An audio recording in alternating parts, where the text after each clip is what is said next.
સમાચારમાં આગળ વાત કરીશું અમરેલીના ધારી શહેરમાં આંગણવાડી સંચાલિકાઓની BLOની કામગીરી સોંપાતા મામલો ઉગ્ર બન્યો। ધારી મામલેદાર અને આંગણવાડી સંચાલિકાઓ આમને સામને આવી ગયા। આંગણવાડી સંચાલિકાઓના મીટિંગમાં અધિકારીઓ દ્વારા ખખડાવવામાં આવ્યા હોવાના આંગણવાડી સંચાલકોનો આક્ષેપ છે। 3 આંગણવાડી સંચાલિકાઓની તબિયત લથડતા સારવાર અર્થે હોસ્પિટલ ખસેડવામાં આવી। આંગણવાડી સંચાલિકાઓ કામનું ભારણ હોવાથી BLOની કામગીરીનો અસ્વીકાર કર્યો હોવાનું રટણ કર્યું।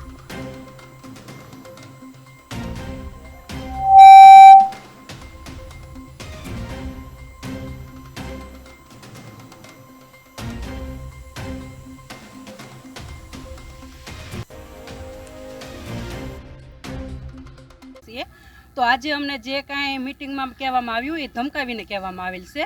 पण प्लस के आंगणवाड़ीनी मांग एवी छे बहनोनी के अमे अमारा कामथी नथी अमे पहोंची शकता, तो अमे आ BLOनी कामगीरी कई रीते। साहेबનું એવું કહેવાનું છે કે તમારે રજાના દિવસે કામ કરવાનું। તો સાહેબ અમારે પણ નાના બાળકો છે, અમારે ઘર છે, તો પછી અમે રજાના દિવસે કઈ રીતે કરી શકીએ? અમારે અમારા નાના બાળકોને તો સાચવવા ને સાહેબ। કામગીરી કરવા અમે કામગીરી કરવાની ના નથી પાડતા, પણ અમને 2 દિવસની મુદત આપો।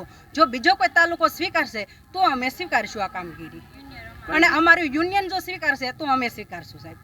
કોના દ્વારા કહેવામાં આવ્યું હતું? સાહેબ દ્વારા, પ્રાંત સાહેબ દ્વારા, હા મામલતદાર સાહેબ દ્વારા કહેવામાં। હા, કડક ભાષામાં બધાને